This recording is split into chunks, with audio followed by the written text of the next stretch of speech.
Welcome to Strands of My Life and this video on the low Fodmap diet.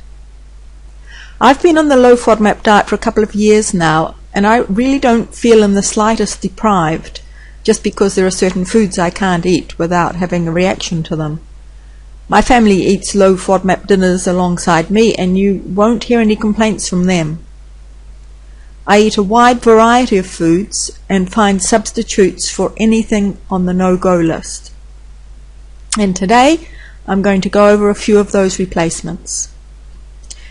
Now, garlic, of course, is something that none of us with IBS should be eating. It's one of the worst culprits. But we can have garlic-infused oil, and I always keep a bottle of garlic-infused olive oil in my pantry. Because the fructans in garlic, which is what hurts us, are not soluble in oil, then you can put the garlic into the oil, the flavor comes out, the garlic gets removed, and we don't have a problem with it. I make pesto for pasta with no garlic, but I use a teaspoon of garlic-infused olive oil instead, and nobody has ever guessed that there's any difference. Right, the second food that is something we all have to keep away from, just the same as garlic, is onion. Now, instead of cutting up onions and putting them at the base of everything you make, because they do seem to be in a lot of different foods, all you do instead is cut up the green part of spring onions, or the green part of leeks, or even sometimes fennel chopped up small will give you that little bit of a kick of flavor that you need. And I use those in exactly the same way that I'd use a chopped up onion, or did used to use a chopped up onion, and put in a little bit of oil, fry it off, and then put your spices in, and then your meat to brown it, or whatever it is you're cooking it, or at the base of a risotto maybe as well, in exactly the same way as you'd use onion. Right, now a lot of people love to use honey because it's supposedly healthy. And it is healthy for a lot of people. It's just not healthy for us who have a Fodmap intolerance, who have IBS. But if you want that kind of a feel of the honey as a liquid rather than sugar, you can use maple syrup or rice syrup. Now, remember that normal table sugar is not a big problem for us as long as we don't eat too much of it. Because the fructose in table sugar is in an equal quantity to the glucose in table sugar, we don't get a reaction, because the glucose, cell for cell, pulls the fructose through the lining of the stomach, which is where it's supposed to go. And so none of it gets to go down into the bowel, which is where the foods that don't get absorbed get fermented and cause the symptoms for us.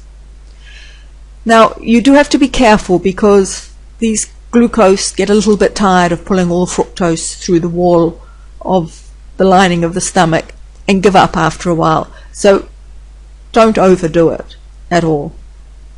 But honey has more fructose and at a higher level, therefore it can't all be pulled through the lining of the stomach, and off it goes down into the bowel, and we have our issues. Now, what about if you're making a dish with dried fruit in it? Now, I wouldn't want to see you putting in sultanas or raisins or anything like that, because they're so concentrated. You could put a few in without too much of a problem, but they're quite concentrated down. But what you can have are things like dried banana chips. You can have about 10 of those. Dried cranberries, a tablespoon. And you can also have shredded coconut, which is in a lot of baked goods, and also some savory ones. But just remembering that you can't have more than a quarter of a cup at a time, but you probably wouldn't be in baking anyway. Now, what about wheat cereals like mueslis or rye-based cereals? We can't have those because of the fructans in the wheat, barley and rye. It's not the gluten in them that gives us a problem. That's the protein part. It's the fructans, which are the carbohydrate part. But you can have cornflakes or rice cereals or oats, although with oats some people can have a bit of a reaction. Keep it to 1/4 of a cup of the raw oats, and then if you cook it, obviously it'll be more as it absorbs the water or the milk that you put with it. But any of those cereals are fine for us. And what about bread, your normal wheat-based breads? Well, most of those we can't have, but there are gluten-free breads. There's also oat breads, SPELT bread, sourdough breads. But with most of those, except for the gluten-free bread, which you can have as much as you want because there's no fructans in it, the other ones, oat bread, SPELT bread, and sourdough bread, maybe a couple of slices, and then stop, no more of those. And what about alternatives to milk, your normal dairy milk? Well, now there's lactose-free milk, still made from the cow, the milk from the cow, but lactose-free. Or a very safe alternative is rice milk. You shouldn't have any reactions from that. You could also use oat milk, but again, just be careful with it, see if you react to it or not, and I wouldn't have high quantities of it.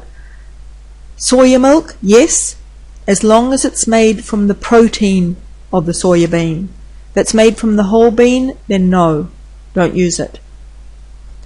Almond milk, you can have a little bit of it, but almonds, we're restricted to 10 almonds at a time, and can just imagine how many almonds are in almond milk, so I wouldn't be having a full glass of that.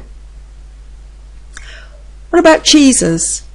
Now we can actually eat quite a few different cheeses. We can eat all the hard, mature cheeses because they have very little lactose in them, and a little bit of lactose is not going to worry us unless you're actually highly lactose intolerant, of course.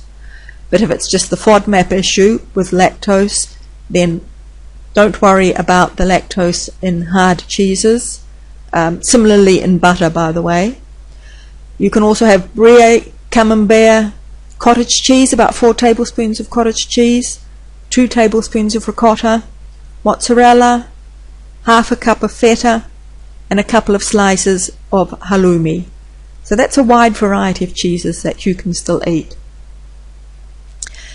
And just finally, what about wheat flour? I mean, all your baking gets made with wheat flour. Well, there are various different blends that you can use of other flours. It's best not just to use one gluten-free flour, wheat-free, barley-free, rye-free flour, because you need a combination of them together to create a really good baked product. And I combine rice flour, white or brown, with tapioca flour and potato starch, and I blend those together and use those, and they work really well in my baked goods, and they hold together well. Tapioca is a kind of a binding flour. Alright, well that's a few of the substitutes for the foods that might hurt us. And if you have irritable bowel syndrome and you are in pain and afraid to leave the toilet, I've created the Inspired Life Low Fodmap coaching program just for you. This low Fodmap diet, it's a difficult diet to implement, and this program will support you for 6 weeks while you do that. If you're interested in having a chat about your issues in the program, please fill in the form at www.strandsofmylife.com/inspiredlife, and I'll give you a call.